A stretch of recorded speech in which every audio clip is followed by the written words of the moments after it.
नमस्कार दोस्तों, एस्ट्रोलॉजर कपिल मिश्रा में आपका बहुत बहुत स्वागत है। शादी में गुण मिलान की क्या विशेषता है? मित्रों, शादी में गुण मिलान क्या जरूरी होता है? आज मैं आपको इसी विषय पर बहुत ही खास जानकारी देने वाला हूं। मेरे पास में मित्रों कई बार ऐसे लोग भी आते हैं जो कहते हैं कि गुरुजी, हमारी तो कुंडली मिली हुई थी, हमारे तो 36 गुण मिले थे, परंतु हमारी आपस में बनती नहीं है।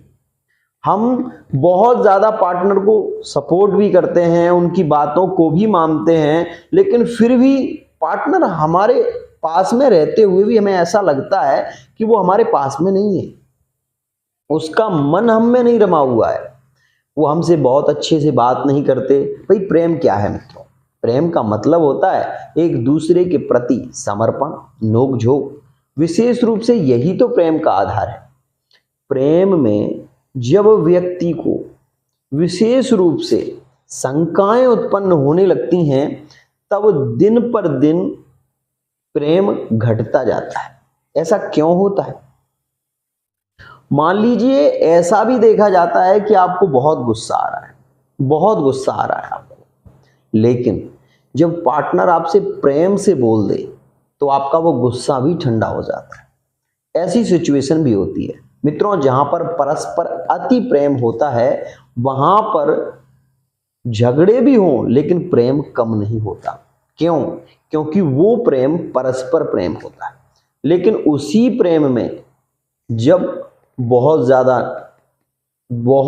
प्रॉब्लम तब होती है जब आपने पार्टनर को छुए और वो आपसे कह दें, देखो मुझे परेशान मत करो, मेरा मन नहीं है, मैं आपको बहुत शांत रहिए, बस बोलिए मत। ये सिचुएशन जब होने लगती है तो संबंध बिगड़ने लगते हैं।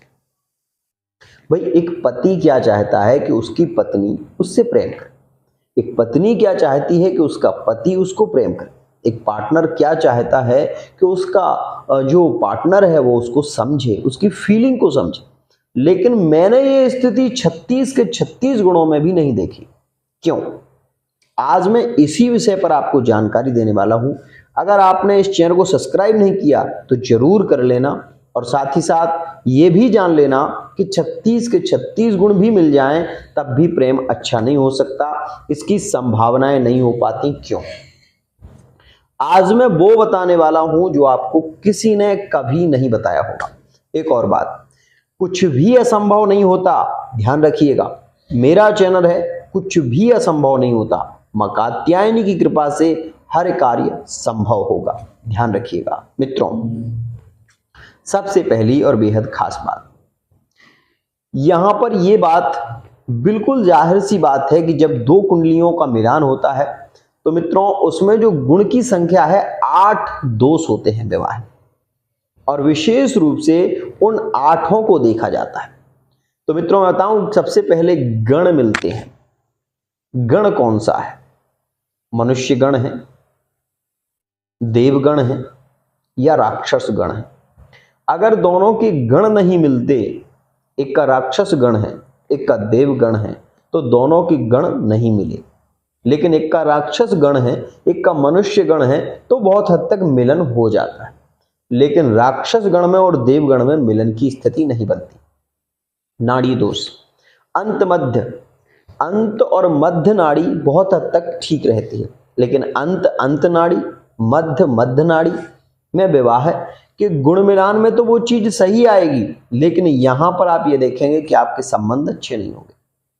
एक और खास बात मित्रों, योनि मैत्री होती है, और विशेष रूप से मैं आपको ये बता दूं कि इसमें 8 चीजों का विशेष महत्व होता है। रज, सत्व, रज, तम 3 गुण राशियों में पाए जाते हैं, चाहे वो कोई भी राशि हो। मान लीजिए आपकी कुंडली में गुरु अष्टम में बैठा हुआ है और पार्टनर की कुंडली में वही गुरु जाकर यहां से सीधा मित्रों आपके मान लीजिए नवम भाव में बैठा है, तो वो गुरु की मैत्री में नहीं आया, लेकिन गुण मिलान में वो मैत्री भाव में आ जाएगा। और यहां पर आपके संबंध बहुत अच्छे दिखाई नहीं देंगे, क्योंकि गुरु की मैत्री अच्छी नहीं बन रही है, लेकिन वहां पर वो स्थिति मिल जाएगी। तो मैं इसीलिए आपको समझाना चाहता हूं कि सूर्य आपका अंशों से कमजोर है, द्वितीय भाव में है।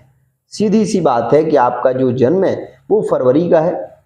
अब इस स्थिति में मित्रों द्वितीय भाव में जब गोचर में, द्वितीय भाव में गोचर में यहां पर जो सूर्य चल रहे हैं, तो सूर्य की स्थिति के अंतर्गत मित्रों क्या होता है कि सूर्य धीरे धीरे राशि परिवर्तन करता है।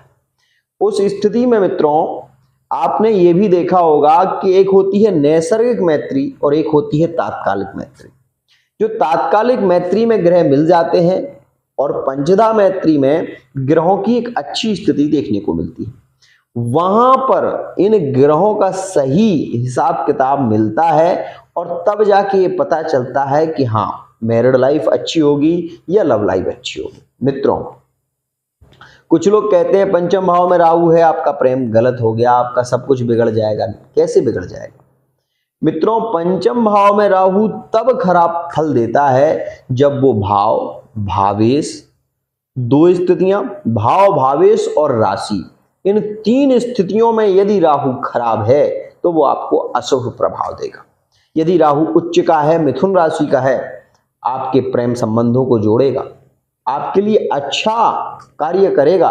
लेकिन उसमें भी एक बात है कि राहु की जो विशेष रूप से दृष्टि पड़ रही है, वहां पर ग्रह कौन सा मौजूद है और वो कितने अंशों का है। अगर राहु गुरु को भी दृष्टि दे रहा है और उस अंश में गुरु 18 अंश का है और राहु 26 अंश का है, तो गुरु बलवान हो जाएगा और उस स्थिति में गुरु चांडाल दोष कुछ नहीं कर सकता।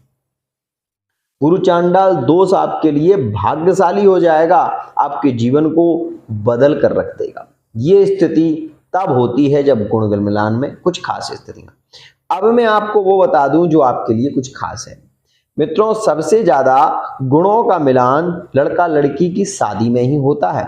मित्रों सबसे अच्छी स्थिति तब देखी जाती है जब 25 से 32 गुण के बीच में मिले। 25 से 32 गुण काफी श्रेष्ठ माने जाते हैं संबंधों में, क्योंकि इनमें बहुत सारी चीजें मिल जाती हैं। लेकिन फिर भी एक बात जरूर कहूंगा, गुण मिलान, अष्टकूट गुण मिलान जरूर कराइएगा। किसी से भी विवाह करने से पहले एक बार कुंडली का विश्लेषण अवश्य ही कराइएगा। क्यों? क्योंकि गुरु की स्थिति कैसी है, क्योंकि विवाह का कारक गुरु होता है। दाम्पत्य जीवन का सुख मिलेगा शुक्र से, शुक्र की स्थिति क्या है और सप्तम भाव का मालिक कौन है। आपको ये बात समझ में नहीं आ रही होगी, मैं सीधी सी बात बता दूं, आपके पहले, आज तो ऐसी स्थिति नहीं है, लेकिन आज से 10 वर्ष पहले घर का एक ही मुखिया होता था और वो ही ये निर्धारित करता था कि किस व्यक्ति को कितना पैसा दिया जाए जिससे वो खेती का भी कार्य कर ले, और जो पैसा आ रहा है वो भी उसके अकाउंट में रहता था, उसके पास में रहता था, और जो भी घर में आना है, जो खाने पीने की स्थितियां हैं, वो सारी चीजें उस पर ही निर्भर रहती थी। ये बात विशेष रहती थी, घर का एक मुखिया होता था। मित्रों उसी प्रकार से सप्तम भाव का एक विशेष रूप से अपना स्थान है और सप्तम भाव में कोई भी राशि आ सकती है, इस बात का विशेष ध्यान रखिएगा। सप्तम भाव में अगर मकर राशि है तो वहां के स्वामी शनि हो गए, लेकिन जो सुख मिलेगा, जो प्रेम मिलेगा, वो मिलेगा तो शनि के द्वारा, लेकिन उसमें शुक्र की पोजीशन क्या है ये भी देखना बहुत जरूरी है। तो मित्रों यदि आप इस चैनल को देख रहे हैं, वीडियो को समझ रहे हैं, तो मैं आपसे केवल एक ही बात कहना चाहूंगा कि विवाह करने से पहले एक बार आप कुंडली का मिलान कराएं, तभी जाकर विवाह का डिसीजन लें। आज के लिए इतना ही।